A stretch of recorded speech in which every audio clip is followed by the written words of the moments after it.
দেখো ওই যে বলে থিঙ্ক পজিটিভ, অর্থাৎ ইতিবাচক চিন্তা করো কোনো কাজের ক্ষেত্রে। ইতিবাচক চিন্তা খুব জরুরি কাজের ক্ষেত্রে। কেন কি, থিঙ্ক পজিটিভ বা এই ইতিবাচক চিন্তা শক্তি ছাড়া আমরা কিন্তু কোনো কাজে ঠিকভাবে সফল হতে পারি না। তুমি যদি ভালো কাজ করতে চাও, জীবনে সফল হতে চাও, তাহলে কিন্তু তোমাকে ইতিবাচক চিন্তা করতেই হবে।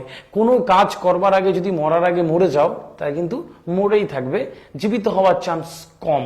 সেই জন্যে ইতিবাচক চিন্তা থাকুক, আর অবশ্যই তুমি তোমার কাজের ক্ষেত্রে অনেক এগিয়ে থাকো অনেকের থেকে।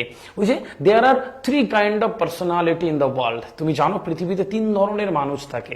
প্রথম ধরনের মানুষ হচ্ছে লস পার্সোনালিটি, অর্থাৎ এই মানুষগুলো সবসময় ভাবে আমার দ্বারা কিছু হবে না, না আমি কিছু পারবো না, আরে বাবা এই কাজ এটা তো আমি পারবোই না করতে, এটা তো আমার দ্বারা হবেই না, আরে বাবা ওটা তো আমার দ্বারা কোনোদিন সম্ভবই না, আমি তো পারবোই না। এটা হচ্ছে লস পার্সোনালিটি। এইরকম ধরনের মানুষ খুব কম জেতে পৃথিবীতে, এবং জেতে না বললেই চলে। তারা প্রান্তিক মানুষ হয়ে একটা জীবন কিন্তু কাটিয়ে দিয়ে চলে যায় এই পৃথিবী থেকে। দেখো আর একটা ধরনের মানুষ থাকে call win loss personality. Win loss, কখনো ভাবে পারবো, কখনো ভাবে পারবো না। এই কাজটা শুরু করছে পারবো ভেবে মাঝখানে ছেড়ে দেয়।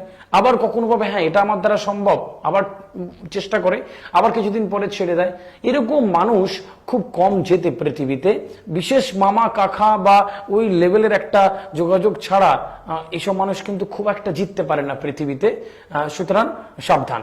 আরেকটা দেখো, আরেক ধরনের মানুষ থাকে কল উইন উইন পার্সোনালিটি। जो होगा चलो लड़के लेंगे देख लेंगे।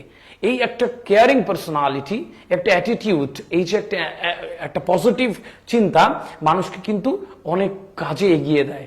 দেখো তুমি কোনো কাজে যখন মন করছো যে কাজটা আমি করবই, তখন কাজটা কিন্তু 50% হয়ে যাচ্ছে। তারপর তুমি তোমার ইচ্ছা শক্তি, তোমার চিন্তা চেতনা, তোমার নিজস্ব শ্রম সেগুলো লাগালে দেখবে তুমি একটা টাইমে কিন্তু জিতে যাচ্ছ। ওই যে একটা কথা রয়েছে, ইংরেজিতে একটা কথা রয়েছে, if you think you can, you can.